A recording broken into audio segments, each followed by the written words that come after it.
Hey, what's up, everybody? William Warfield here with you.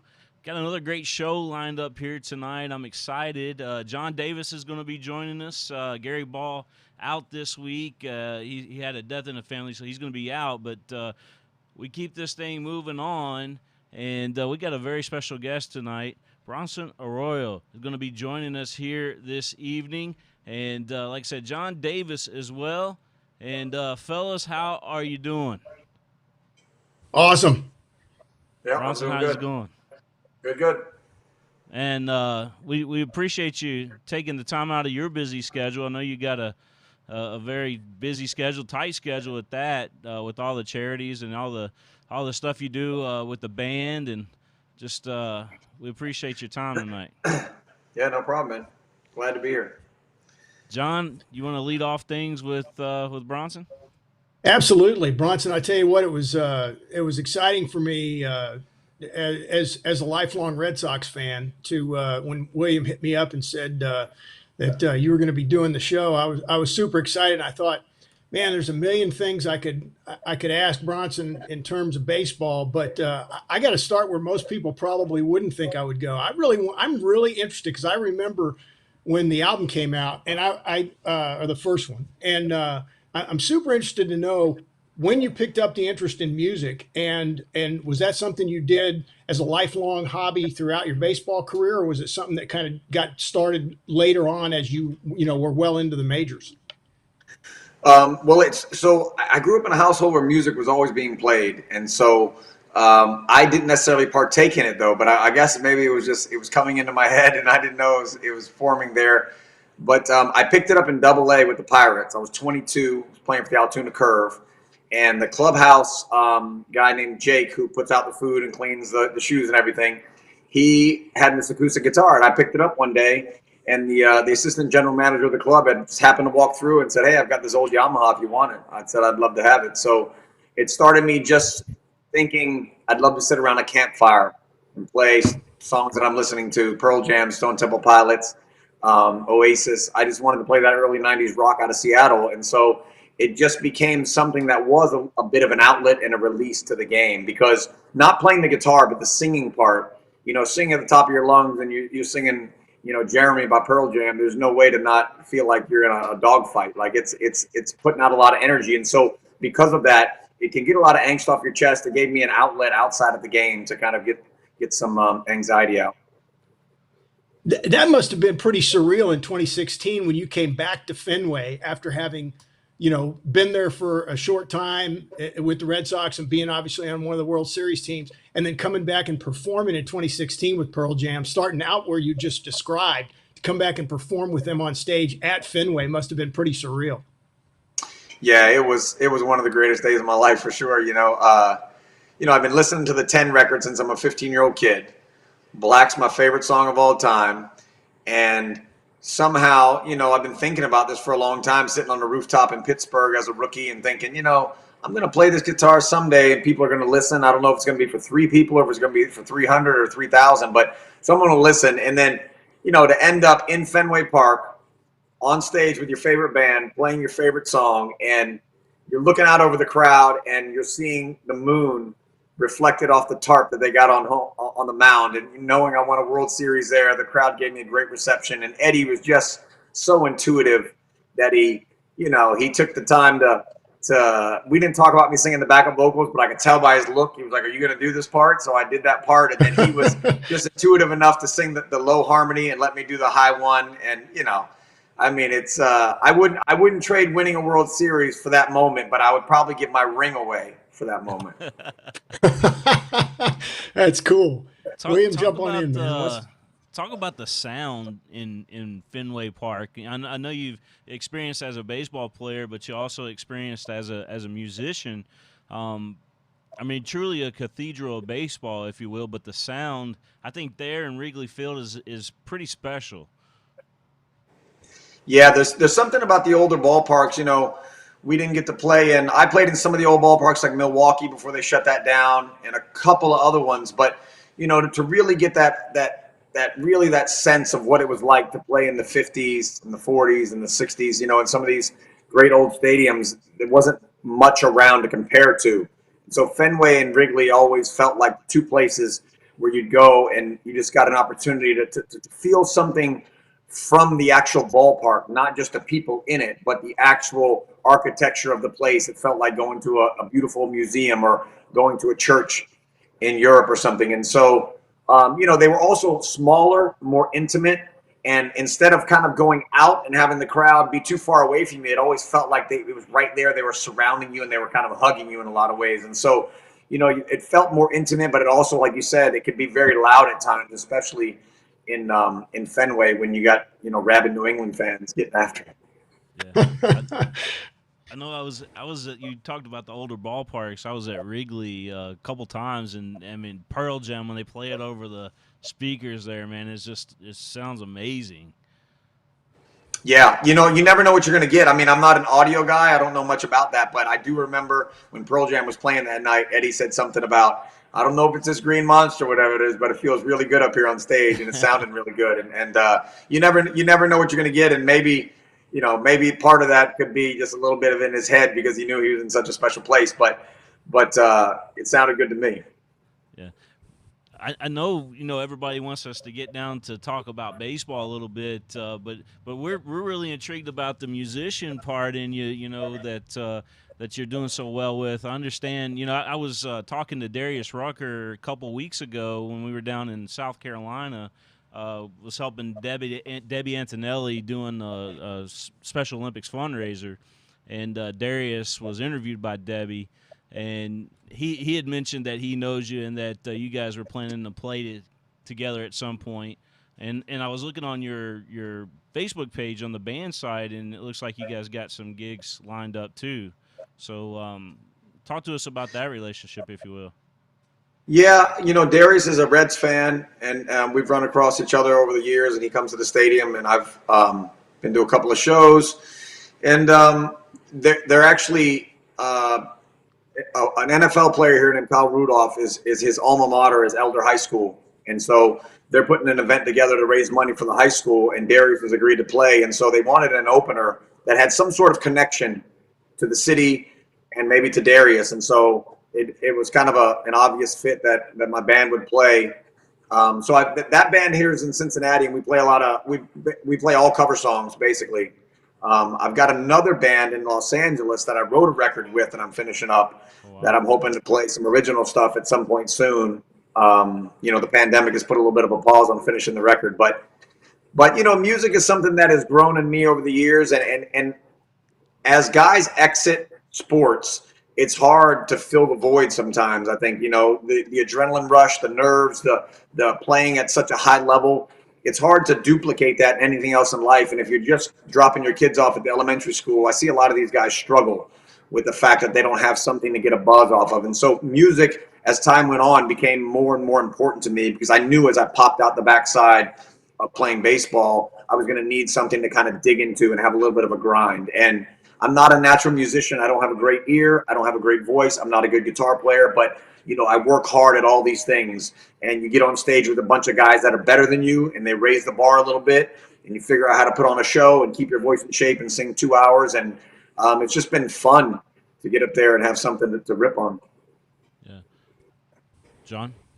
Yeah, I know that my youngest son played Division II football at Edinburgh University and had been doing music in the background as a hobby, similar to what you did when he was in college. And he had a pretty significant event. He lost a close friend, and he decided to go ahead and step away and forego his senior year and go ahead and get into music full time. And he released his debut album last January. And I know it was tough for that transition from him. He was interviewed by the paper locally, and they said, yeah, he's trading cleats for beats.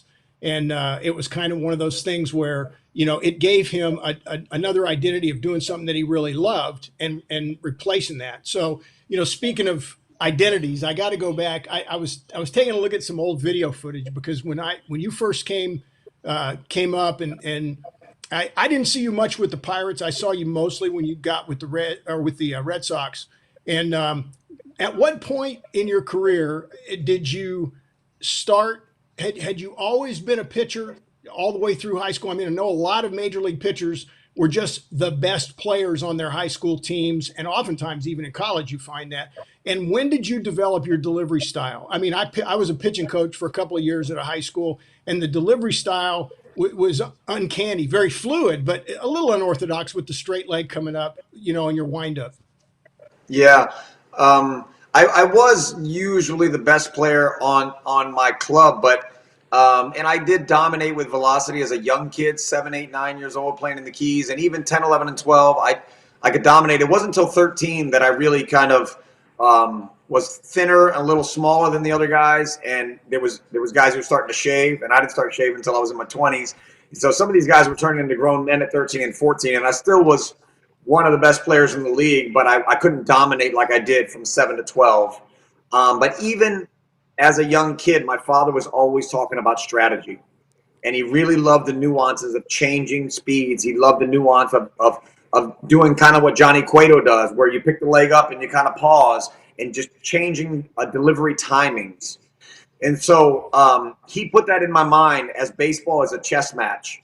And so even though I was still physically dominating at a young age, I could see there was going to be a time when maybe I wasn't going to be able to do that. I was smart enough to know that I probably wouldn't be able to do that all the way through the major leagues. And once I got to the minor leagues and the rookie league, you realize that, hey, these hitters don't care if you're throwing the ball 90 miles an hour, and sometimes they don't care if you're throwing it 100. If it's in the middle of the plate, they can hit it.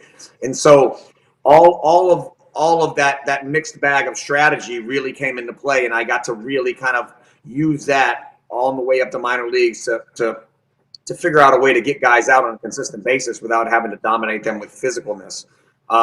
The leg kick was there early on. That was born out of 85, 86. My parents are Mets fans. Dwight Gooden is an absolute stud, and he's got kind of a high leg kick.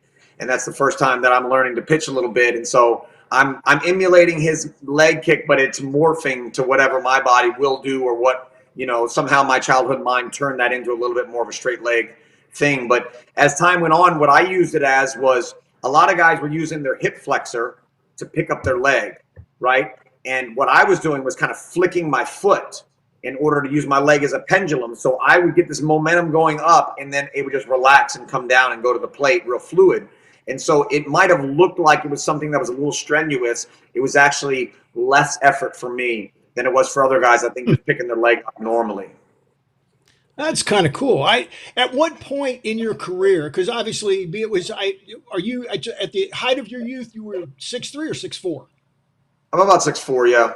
Okay. So at what point did you have that big growth spurt that all of a sudden allowed you to dominate in terms of changing the angle and create a different look with the velocity that you were able to generate to a batter?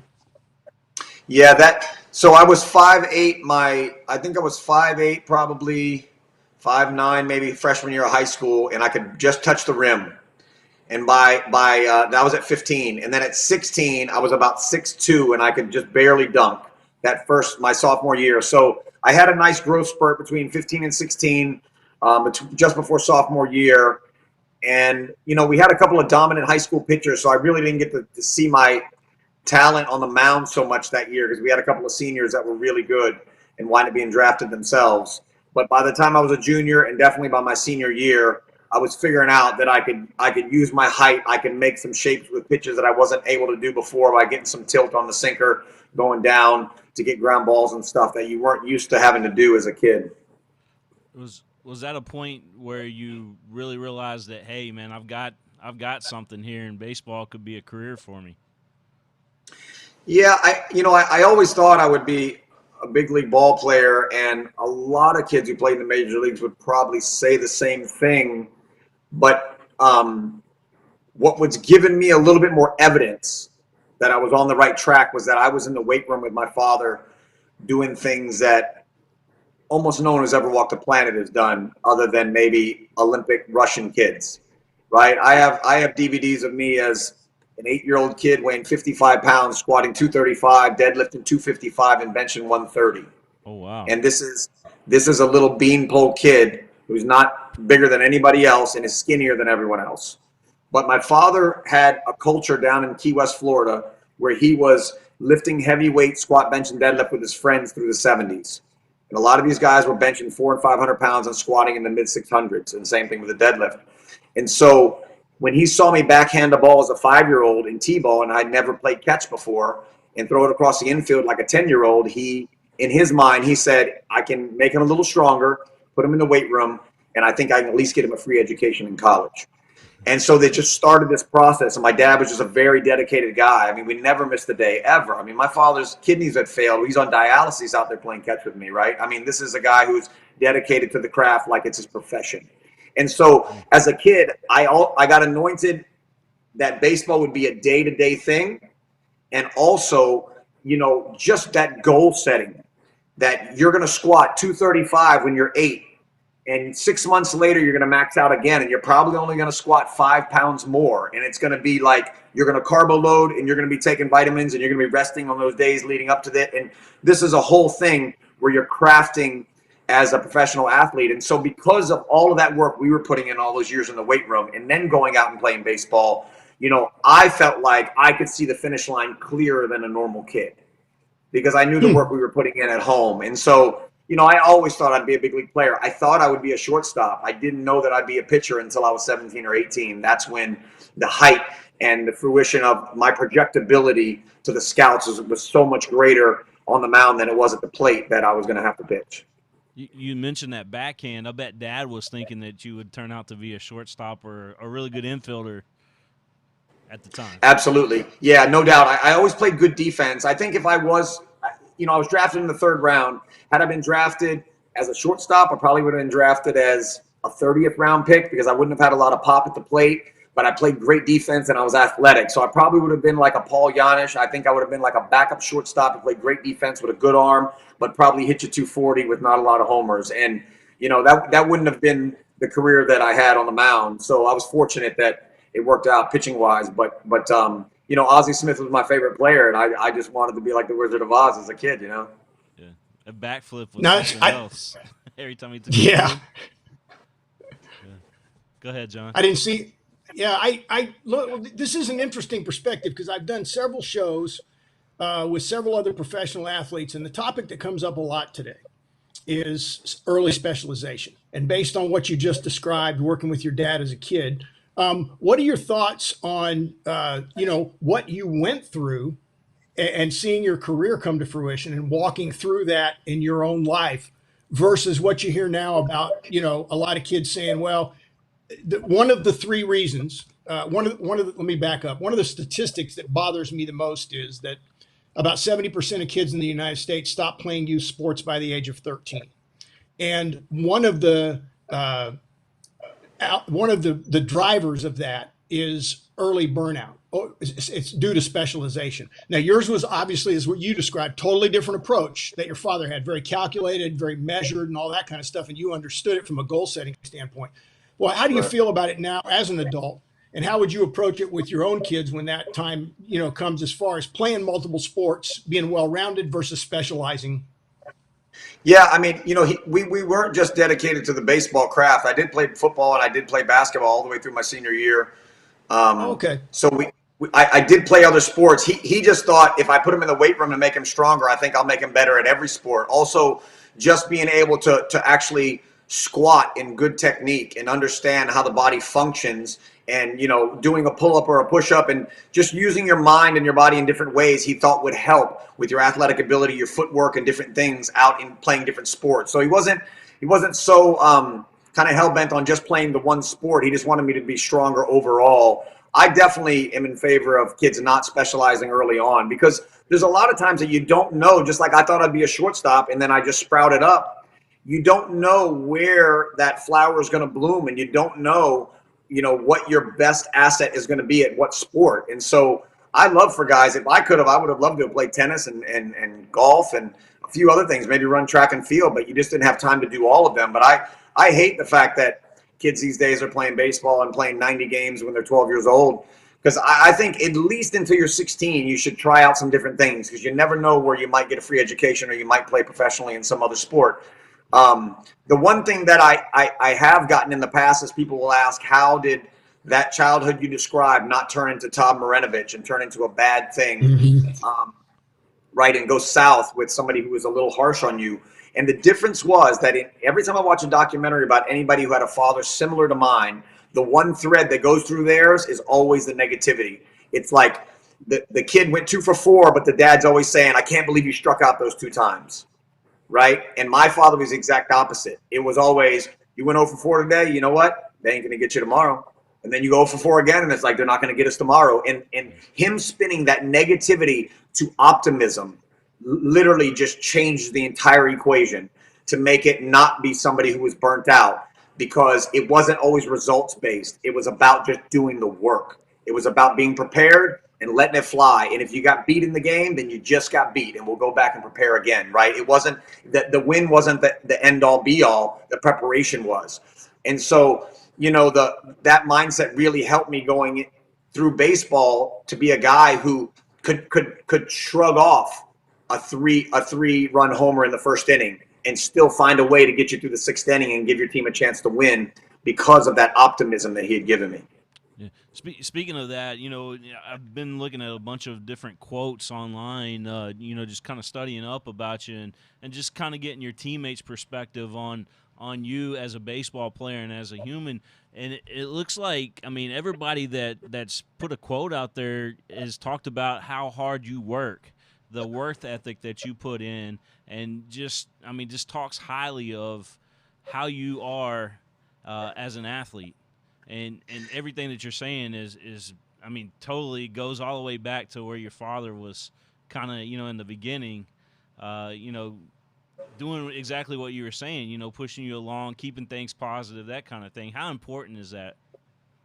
Yeah, a lot of I attributed that I went the first 19 and a half years without missing a start or missing a game and not being on the disabled list. A lot of it to do with that time in the weight room. Because not only was he training my body to just understand that we would do this every day, and you didn't have to be your best every day, but we were going to get up and we were going to go do what we were doing for the day, right? It was like just putting in the work. That's like, as a major league player, you've got to go to batting practice. You've got to show up at the stadium. You've got to get your massages in, all these things that other guys sometimes would take for granted and just kind of push to the side or not make sure they got them done. He put that template down for me, and it was a nice, consistent foundation for me to work off of.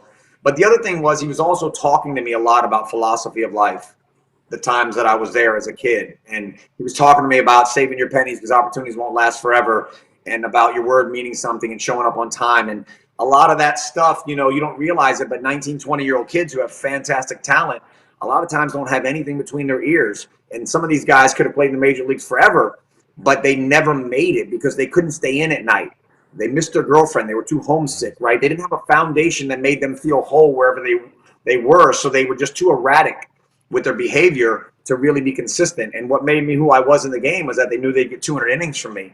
And that started from the ground up, which was, showing up every day on time. And it was a huge part. Without that weight room stuff, and the stuff he talked to me about and just putting that template down, there's no way I play in the big leagues. And it's also why I worked so hard. And I didn't work any harder than anybody else. I just never missed any days, right? Other guys are pushing more weight than me in the weight room by the time we're in the big leagues. Some guys are better athletes than me. They're bigger and stronger. A guy like Drew Stubbs, he played 9 innings in center field. He'd squat 350 at the end of the game for 10s and be doing box jumps at, up at 48 inches. I couldn't do that stuff really anymore. But I knew that I had a body that wasn't the most dominant at that level. I was thin. I wasn't a hard thrower, and I was going to need to pick up every little crumb in order to survive the game. So I used what I remembered as a kid, which was we're going to do this every day, and I'm going to pick up every little crumb and all this strategy, and hopefully that's going to amount to something that can at least equal some guys who have better talent than me. And that is where I became valuable inside of a locker room, and I gained respect from my teammates because guys like Johnny Cueto, Mike Leake, Homer Bailey, Matt Latos, those guys got to watch the example I put down every day. And when they walked by the weight room and they heard Pearl Jam 10 playing, they were like, oh, Bronson's in there working out. David Ross, I read a quote that he said about he said you would never spend any money on yourself. That jokingly he said you were a tightwad is what he said in his quote. But he said the only thing he ever remembered you buying yourself was a boat just to put out on the river there in Cincinnati. But talk to us about the importance of saving your money back, that kind of stuff. Yeah, like I said, a lot of the stuff came from home. My father was a construction worker who retired relatively early in his life for a construction worker, but he was, I never saw him buy anything. I never saw him buy any new clothes. I mean, he got like underwear and socks for Christmas, and he was wearing paint all over his pants and holes in his shoes, and he didn't value that. What he valued was being able to spend time with me and conjure myself and my sister into human beings that could stand on their own 2 feet. That was really the goal, and that resonated with me. And he talked, like I said, in the gym a lot about opportunities not lasting forever, and we talked about people blowing money, and we talked about why it is that compound interest matters, and why it is that people who buy a house at $150,000 wind up paying $300,000 at the end of 30 years because of the interest, right? We talked about these things. And so because of that, he turned my brain on and just realized, like, hey, you've got an opportunity here to make a lot of money, and you don't know how much it's going to be, and it's probably going to end really quickly in your life. You're not going to be 60 years old and still making money. So there's going to be this small window of opportunity. And so I didn't spend a lot of money on myself in those days. When I started making a lot of money, over $10 million a year, I started spending money on other people. And, I would buy other people things, and I would take people on trips, and I would do a lot of that stuff. But for my own personal, back then, I used to just think, I just need food, and I need to go to the ballpark, put on my uniform, and play the game, man. That's just the way I thought about it. I wanted to keep it simple, and as what it made me feel like I could stay in the game mentally for a long period of time, where I saw other guys get a little bit fatigued. Yeah. I kudos to your dad, because I've coached youth sports from about 6-year-old up through high school for 20 plus years. And the two things that I see commonly among parents, I would say probably from your age now up to my age, I'm 61, is that there's a generation or two of parents out there that have not allowed their kids to fail. And when you create the understanding in your mind that your dad did, it helps you develop that type of resilience that was reflected not only in your work ethic, but also in your ability to overcome those obstacles that you do, certainly as a pitcher and in the major leagues period. I mean, 162 games a year is a grind by anybody's measure. So I'm going to use that as kind of a segue, as a matter of fact. What do you think about the current situation? The Players Association and the owners are at odds over the number of games versus prorated salaries. I really hope it doesn't end in a lack of a season this year. I would find it hard to believe if that happens. But where do you kind of stand? If you were in the clubhouse still, where do you kind of stand on what's going on with the game of baseball right now coming out of the pandemic? Well, I've got a bit of a unique perspective, right? Because the union has always been very, very present in Major League Baseball. They've been very powerful. And in the early years, in 1994, when I was in high school, I would have been a junior in high school. I would have been a kid who would have said just what everyone else says, which is, why aren't these players just playing? Like, just play, right? Like, what's the big deal? But then as you get into baseball and you get in those first big league camps, and Donald Fear is sitting there explaining why it is that it matters so much that this union stay together, and that we don't allow certain things to be crossed that we may never get back to if we don't keep an open market.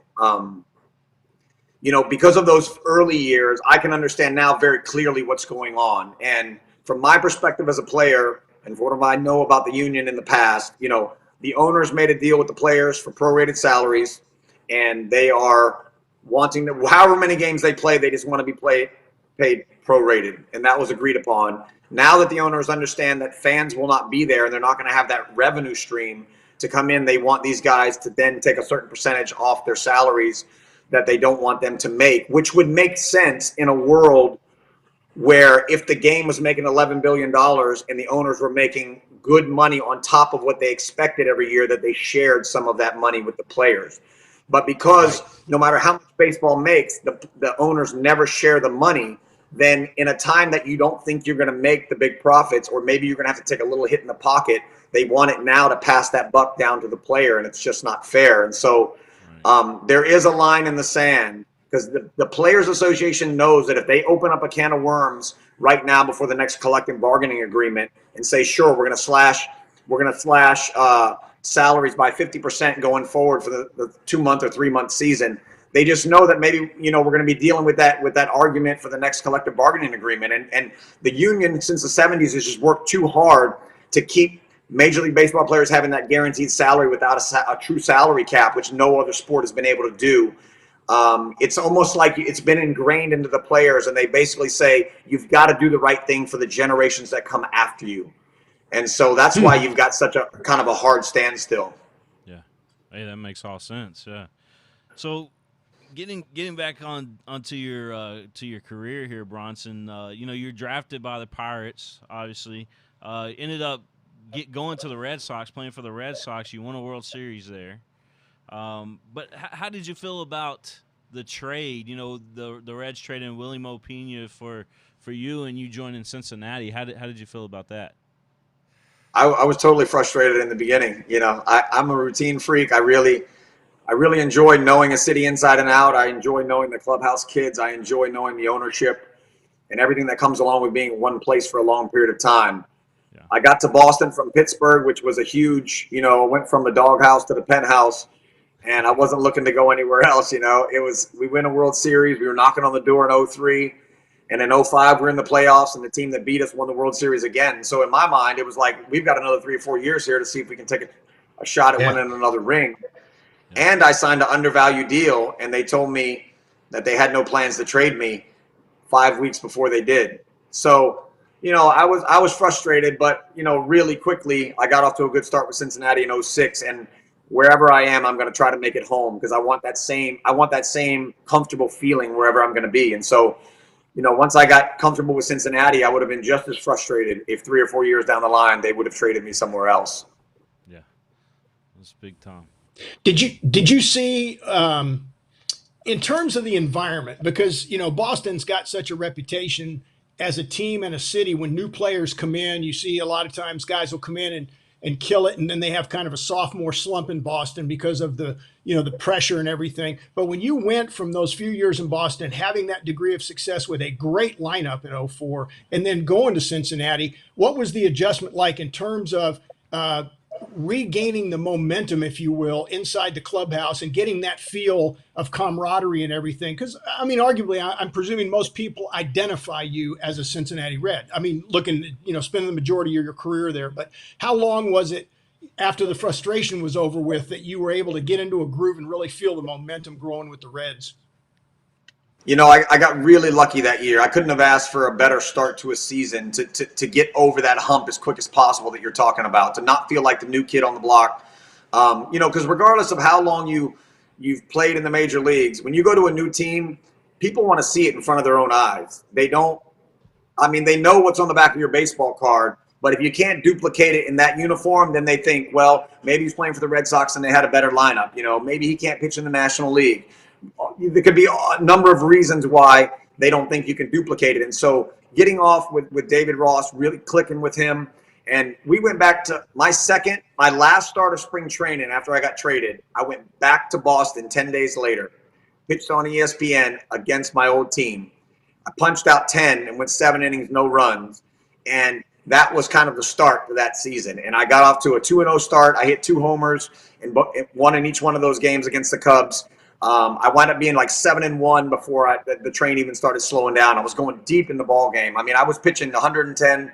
I averaged 110 pitches that year for 35 straight starts and went 240 innings. So, everything was just clicking, and I didn't feel like I had to make too many adjustments on the field. I felt like the National League was going to have to figure me out because I was coming from the American League East where the lineups were so difficult to pitch against that now being in the National League and having the 9-hole hitter be the pitcher and them not knowing my repertoire. And I just won a World Series and I'm coming into my own physically. I'm 28, 29 years old. I feel like I'm in my prime. It felt like I could bulldoze these lineups for a little while. And it was really fortunate for me that I had that feeling because then I was accepted in that locker room very quickly. Yeah, that's awesome. Yeah. John, you got something else you want to throw there? No, go ahead, Wayne. I was going to ask you about, again, just reading up on you. There's a lot of talk about you and Billy Hatcher always used to kid around a lot. And oh yeah, what was the deal with the fake article that kind of spread around the clubhouse and eventually into his office?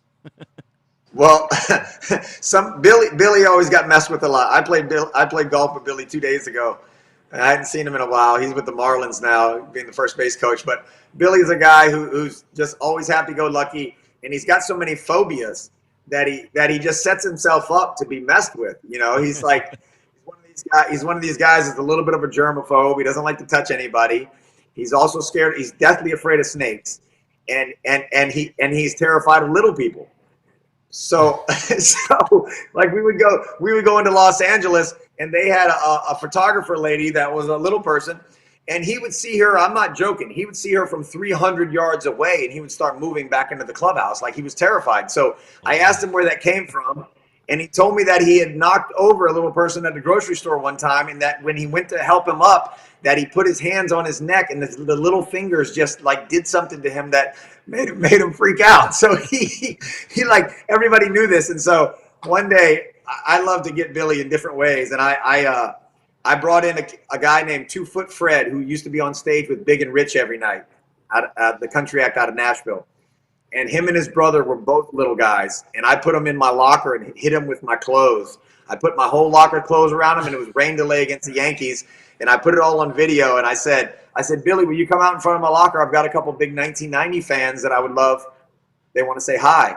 And when he came in front of my locker, he started talking to these guys about the 90 World Series, and then I pulled back all the clothes, and 2 Foot Fred and his brother just went, ah, and he freaked out. I mean, he jumped like a deer, got shot, and just ran, and nobody could catch him.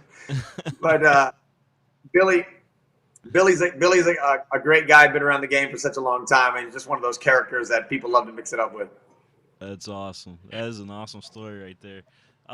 So have you ever thought about, I know you're doing well as a musician right now, but, Rossi's up there with the Cubs now. Have you ever thought about maybe being a coach at some point, maybe a pitching coach or something?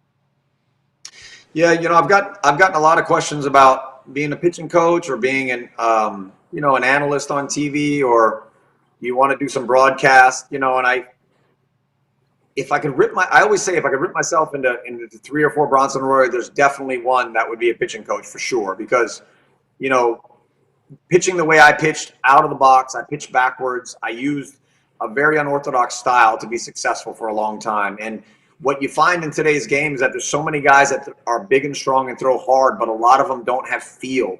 They can't make shapes with their pitches consistently, and they don't know about where it's going, right? So a lot of times I like to talk about pitching as if we were like playing paintball. And if we were playing paintball and I had a gun that always curved to the right, I could make the adjustment, aim out to the left, and I could still hit some people. But if I had a gun that went left once and then went right the next time, back and forth, you're dead in the water, right? And so, I always had the ability to make shapes with pitches and a consistent shape. My curveball is going to look like this. And so now I know where to start it because it's always the same. But if one, if you throw a sinker and one goes down and in and then one goes just in, those are 2 different pitches. And there's so many guys today that throw so hard, they don't have a feel for that. And so I would love to impart some of that if possible. Some of it's not possible, but I'd love to impart just a thought process onto some guys. And I do get that opportunity from time to time. But as far as being a full-time coach, it's so time consuming, I know a couple of guys. I haven't talked to Rossi other than text message lately, but I know that he got into spring training and it said to some people like, wow, I didn't realize how much time it takes to be a manager of a ball club. It encompasses your entire life. Because as a player, you show up to the stadium with no worries except yourself. And you get to the park about 2:30, 3 o'clock. You leave right when the game's over.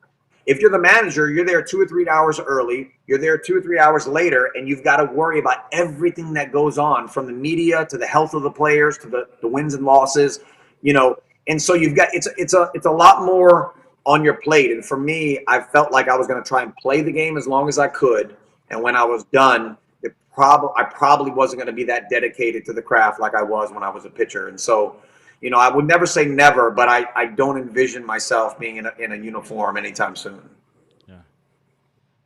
John? What do you think is, a couple of years ago, I lost a very close friend named Ira McKnight. Ira caught Satchel Paige for the Kansas City Monarchs at the tail end of the Negro Leagues before the league folded, and on the Satchel Paige All-Stars. So I've done through that relationship, and I was helping him. He actually passed a couple of years ago, and I was helping him write a book and intend to finish it for him, just for his family. And how important is it when a young person starts to play the game, whatever the game is, but in your case, obviously having a very successful long career in baseball, how important is it, do you think, for kids and as they get older to really understand and appreciate the history of the game and the folks that played before them, regardless of where they came from or what league they play in? Yeah, I think there's a lot of valuable lessons there. One was what I was talking to you about the union. The reason the union was started in baseball was because they came to the Dodgers one year and they said, we want you to write on a piece of paper anonymously where you rank on this team's salary.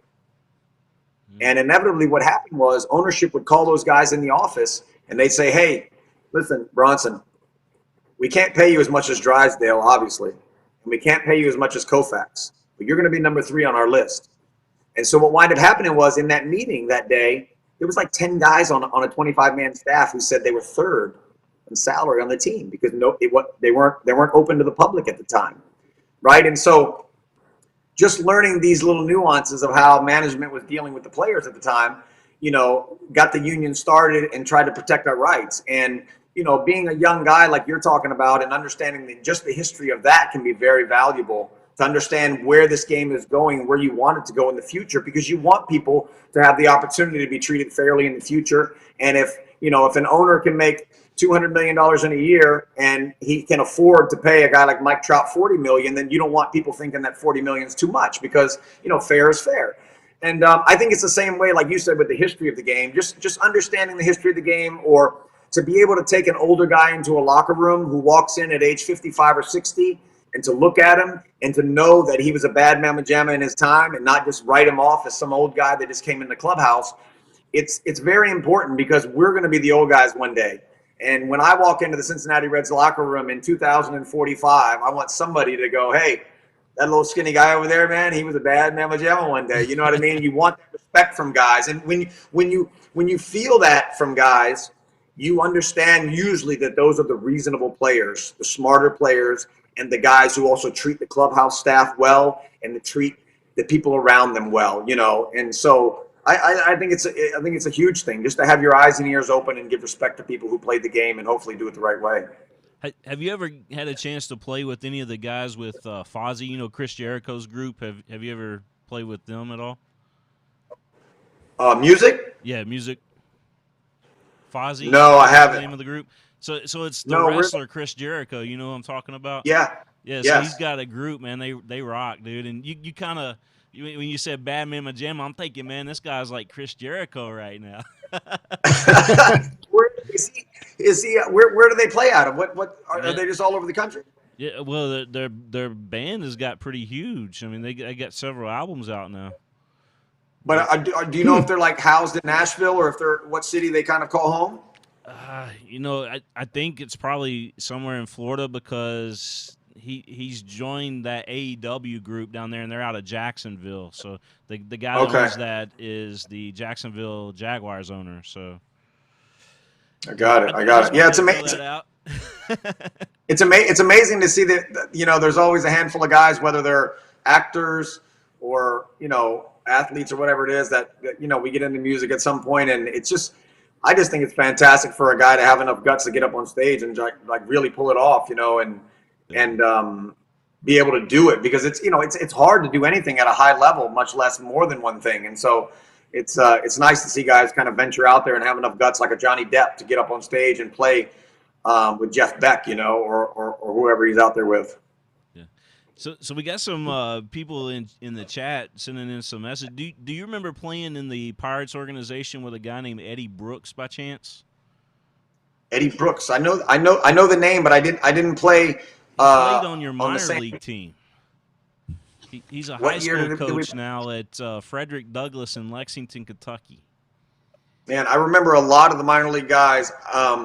We had some really classic names. I played with a guy named Boomer Whipple, a kid named Kevin Haverbush, Eddie Brooks. I remember the name, but I'm not seeing the face. There's like 5 or 6 guys on the team that you remember them so intently. If you saw them in the grocery store, you know them right now. Right. And then it's amazing how your mind can forget some things, and then you get reminded and see a picture and you go, oh wow, How did I not know that? But Eddie Brooks it's ringing a bell, but it's not like right here in front of my face. Well, he's a high school coach in Lexington now. He wanted me to tell you hi and that he's proud of you for all you've accomplished and everything. Oh, that's cool. I appreciate it. I often think about, and this is another thing that would be super time consuming, but I would love to just take an RV around the country with a camera crew and find guys that you played ball with in the big leagues and in the minor leagues. And it's just kind of like what are they doing now, right? You spend the day maybe playing golf with them or cooking some food and have a chat with them and make a TV show about that. I think it would be fantastic, but it would be time consuming. Yeah, that sounds like a good thing, though. John? No doubt. So when you're not doing music nowadays, what consumes your time? Are there any secret passions when nobody's looking that you've got that really get you fired up, or is it primarily just having time to be absorbed in the music?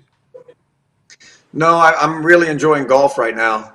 It's such a hard game, and No doubt. during this pandemic, it's basically the only thing I've been doing during the pandemic because it's a nice way to be outside and stay away from people and not necessarily have to be in a closed environment and touching everyone, especially in the height of the pandemic, like in the middle of April. But luckily for me, where I live in Cincinnati and back in Florida, both the golf courses stayed open, and I've just been trying to take that baseball mentality to the golf course, and it just doesn't seem to work out like it does. It's like I often think, if I was this erratic with my command as I am with this darn 58 degree, I would have quit like well before I got out of the minor leagues. But it's a hard game, and I'd like to master it a little bit. I've got my handicap down from an 18 to an 11, and I'm kind of plateaued there, and I'm having a really hard time like breaking through. Do you still have a good relationship with King Griffey Jr. by chance? Yeah, I do. I saw He's a I golfer saw Griff. now. He's a golfer. He lives right Yeah. there in Orlando. Yeah, right by where Tiger used to live, and he plays a bunch. There's a lot of guys that really love golf, and a lot of us think that we're pretty good until you play against somebody who actually played on tour, and then it's like realization that that a guy like John Smoltz is probably the best golfer that's maybe come out of MLB, and he can barely make the cut in one tournament. You know what I mean? It's like it's a whole different ballgame.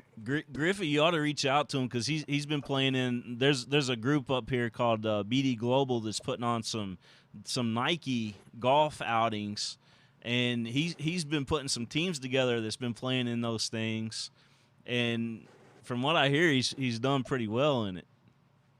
Yeah, I knew he hit the ball a long ways. I played with Derek Lowe in the past year, and Derek told me that Mark Mulder is the best golfer of the bunch. Smoltz is right there neck and neck with him, but he said everybody else is, Derek's about 3 or 4 or 5 strokes behind those guys, and Derek shot a 74 that day with me, and I probably shot about an 88, man. So I'm not ready I'm not even ready for a good pro-am yet, but I'm working on it.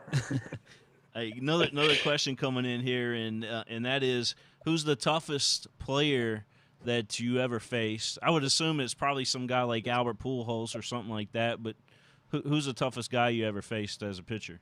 Yeah, on a consistent level, it was definitely Albert.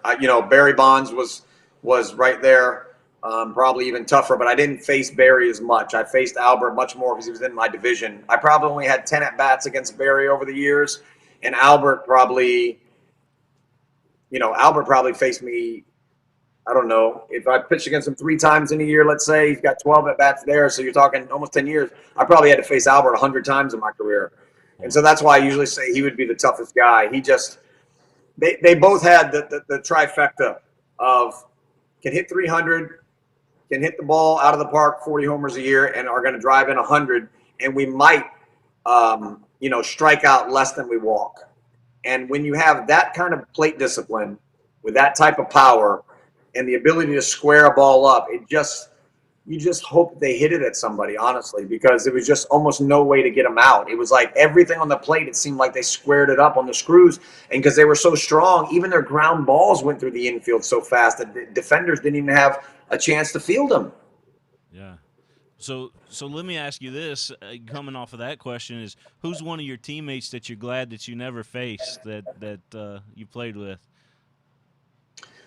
Well, one that comes to mind that I played with for a year, and I did face him a lot. He absolutely destroyed me. Was Sin Shu Chu, the Korean kid up in Texas. I mean, when he was in Cleveland, he beat me to death. And he came over to our locker room. He literally walked straight across day one of spring training and just gave me a big hug and said, "I'm sorry, Bronson."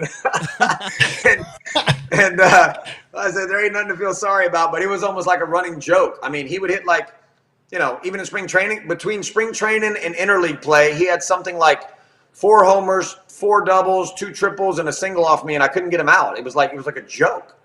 And so when he came over to the locker room, I was so glad to have him on my side. But I would think of guys that I played with that you didn't want to face at all. You wouldn't want to face Manny Ramirez in a lot of big situations, David Ortiz. I mean, those guys were so clutch. They were in that same kind of ballpark with Albert and Barry. I just think Albert and Barry were a little bit tighter with their strike zone. And just, Manny was an absolute RBI machine, but there were years when he wasn't going to hit you 330 like those guys did. And so I would say he was just a tick below that, but you wouldn't want to face any of those monsters, with runners on base and the game on the line. They just had a knack for really honing in for the big clutch situation and did damage. And it was not fun seeing those guys at the plate ever. Yeah. You can plead the fifth on this one if you want. I know some people like to comment on it or not, but we got another one coming in, and that's, how do you feel about Pete Rose and the Hall of Fame situation? Yeah, I mean, I know Pete well, and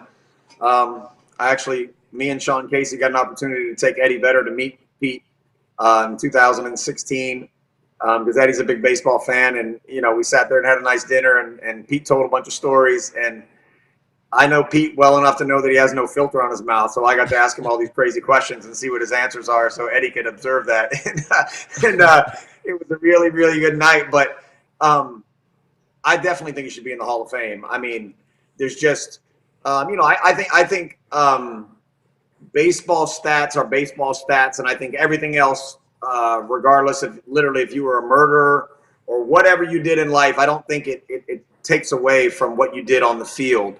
It wasn't right that he was betting on games for sure. But, there's also, we also in life, a lot of times we love to beat down a guy like Tiger Woods. And then as they're the old guy coming back, you start rooting for them. And Pete's almost 75 years old. I don't see why you wouldn't want to root for him now and put him in the Hall of Fame. The only thing I could say against it is that Pete still thinks he's 25 and he still has a pretty brash ego. And that probably has hurt his chances to have some people have empathy for him. But, coming from the west side of Cincinnati and a guy who was not even close to the most talented player who ever played the game, the numbers he put up are absolutely astonishing, and I just think he should be in there.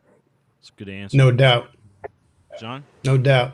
I want to ask you, you hear about a lot of classic pitchers, the Greg Maddoxes of the world. I think John Smoltz had a pretty good reputation for it. When you would approach a game and a specific lineup, how much preparation prior to the game or a series would you put in, knowing what the rotation was and when you were probably going to come up, as far as having to face a lineup? Let's say you go deep in the game and you're going to go through 7 to 9 innings and you're going to see that rotation, at least going into a third time through the batting order. How much preparation did you put in terms of yourself knowing, okay, first time through, I want to vary, I want to withhold these pitches, I want to show all my stuff. How did your mind work in terms of that level of preparation for the various lineups that you faced? Most of the time for me, those guys who all do it all different ways. Schilling was one of the most studious guys I'd ever played with. I don't know exactly how he attacked it, but I know he did a lot of homework, even on umpires. I would tend to watch the last 3, probably to 6 at-bats that I faced against each individual player that I would be facing that day. And what I was looking for was how I got them out or how I didn't get them out, and what, you're trying to foreshadow what adjustments they would make against you, and you would formulate a game plan maybe to make a counter adjustment on that. And then, there's a lot of gray area here, because if you're talking about a guy like Alfonso Soriano, who, let's say I've struck out 5 out of the last 6 times I've faced him with nothing but breaking balls off the plate, and he just keeps swinging at him. You keep wondering when he's going to stop swinging at him, and you're not sure if he's going to, right? So there's there's this cat and mouse game that you're constantly playing. And so in my preparation, I would watch, like I'd say, 3 to 6 at-bats against each guy, the most recent. Then I would go into a meeting with the pitching coach, let's say Brian Price, and let's say Ryan Hannigan was catching me. And I would let those guys tell me how they wanted to get these hitters out. And then as they're telling me how they wanted to get each guy out, I would then interject maybe a little bit of my own personal philosophy or my own personal idea of what was going on inside of that matchup that was different than facing any other righty in the game. Because I was a guy who threw so many breaking balls that just because a guy was uncomfortable hitting breaking balls didn't mean that he wasn't going to stand up way up in the box, get tight on the plate, and just look for a breaking ball off me, right? So that would maybe change the way that I would have to face these guys. And so you would take all this information, blend it together, but I would never look past the 3rd inning, I would say. And the reason being is I was doing things that you were saying. You would try to conserve as many pitches as possible, which means hopefully not having to show your best stuff. But most of the time, you didn't know what adjustments those guys would make, like I was talking about in that gray area. So as the game was unfolding, clues about the way that they were going about their business would then be dealt to you. And then I was going to have to take that information and plug it in as well. So I couldn't look too far down the line to be like, how's this guy going to face me in his 3rd at-bat? Because maybe in his 1st at-bat, I see something that I didn't think was going to be there, and I got to make an adjustment on the fly. Or maybe I've got 2nd and 3rd in the 1st inning, and I've got to go to my best stuff to get this guy out because it's crunch time right now, and I feel like the game's on the line, right? So to not look too far down the road, I would just have this template that would be malleable, and we would be able to work on it as the game went on. Now, there could be a very specific player, maybe like a Lance Berkman, somebody who had done a lot of damage on me in the past, and we said, hey, today we are going to stick to this game plan against this guy because he's killed us in the past. We're not going to let him beat us on a sinker down and away and drive one to the opposite field. So we're going to stay in tight today. We're going to beat him up inside. If I hit him, I hit him. It doesn't matter. We walk him. It doesn't matter, but we're not going to let him beat us. And so sometimes that would be a full game plan for one guy. But as far as the entire lineup as a whole, you would just take in all that information and you'd have to be able to adjust on the fly. Chad Hammond, a big fan of yours. He's watching tonight. He's a big Reds fan, and he said that just a remarkable career and appreciates all you did for the Reds. So. Yeah, it's been nice that I got to stick in one place for a long time because if I was in Boston for only 3 years, and because we won the World Series, right. It felt like it was a bit longer. But had I come to Cincinnati for 3, and then went to the Diamondbacks for 3, and then ended up in Colorado for 3. A lot of times you wouldn't have a place that really felt like home. And being here in Cincinnati for 9 years and ending my career here, it gives me the opportunity to always feel like a Red. And it's nice to go to a ballpark and still feel wanted around the clubhouse. Yeah. John, you got something else there? Yeah, I was interested. I mean, I don't think that a lot of guys are going to argue that, the team accomplishment of going through a full season and making it to the playoffs and having everything go right and winning a World Series happens by accident. There's a lot of preparation that goes in. Guys, maybe a little bit of luck. You got to have the right mix of guys, the right attitudes. And the Red Sox were fortunate enough to do it 3 times in pretty quick succession after having such a long break. Outside of the World Series win, what are maybe 1 or 2 of the other highlights that stick out in your mind in your career that you can look back on and say, wow, that was pretty cool? I on a personal level, I think probably the 3 out of my 4 starts in the playoffs really stick out in my mind. Game 3 against Anaheim at home in the ALDS in 2004. Went 6 1/3 that night, and I had beaten out Derek Lowe and Tim Wakefield for that spot in that rotation at that time of year, and I really had a bit of pressure on my head, not only from just the standard standpoint, but also I knew both those guys were a little frustrated and wanted the ball that night, and so I was going to have to try to show that I was deserving of it. So that was a big night for me. Beating Bumgarner 9-0 in 2012, the first round of the playoffs in San Francisco. I think that's the last time he's ever lost a playoff game. And I had a no-hitter going into the, I think in the beginning of the 7th. And to keep that crowd on the road quiet that night was in a playoff game in that type of atmosphere. It's something you dream about your whole career, just to be able to to show up on a big game like that and really kind of close the door. You know, it was fantastic, and I think those two probably stick out the most as just a culmination of all that hard work for a whole season, and that it working out for once. You know, when you go in with a game plan, a lot of times things go awry and it doesn't check out, but those nights it did. And even when you have good stuff in the bullpen, sometimes you go out there and things go awry in the game, and then a lot of times you could have a great game and you feel like so in the pen. But to have a playoff game where you felt strong in the pen, you felt crisp as the game was starting, the stuff coming out of your hand was what you were looking to see, and to be able to parlay that into the game and it work out was pretty special. What about something that sticks out to me too is back when you played with Boston. But remember the A-Rod slap where you beat them to first base? Right. Do you remember that? Yeah, that was there in the playoffs. That was a huge thing that stuck out. I mean, I don't think about it as like an accomplishment, but it was definitely it made me some money. I've signed that 8x10 picture at least a few thousand times. That's funny. It was a strange play, It was just a squibber off the end of the bat on a slow breaking ball, and I was just thinking, make sure you get the ball because it doesn't shoot out of your glove. Jeter was on first base. Had I missed that play, he probably would have ended up on third. I got first and third. Gary Sheffield at the plate, 1 out. I'm in trouble in Yankee Stadium in Game 6. And I got the ball, and when I looked up, Doug Minkiewicz, the first baseman, was right off my left shoulder. And I knew there was no way I could get to the bag before him. So I looked over. I thought it was going to be a bang-bang play to tag A-Rod, and he was jogging.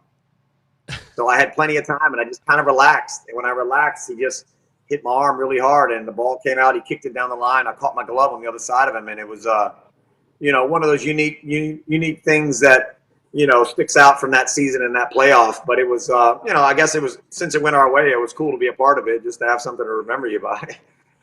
The David Diary Absolutely. Tonight, he says that he appreciates you coming on his show the other night as well. So. I've been doing a lot of shows since the pandemic. I've been doing a ton of Man, them. just real quick. I know we're getting short on time here, but how has this pandemic affected you? I know you've rescheduled some of your gigs that you were playing, with your band there. But how else has it affected you?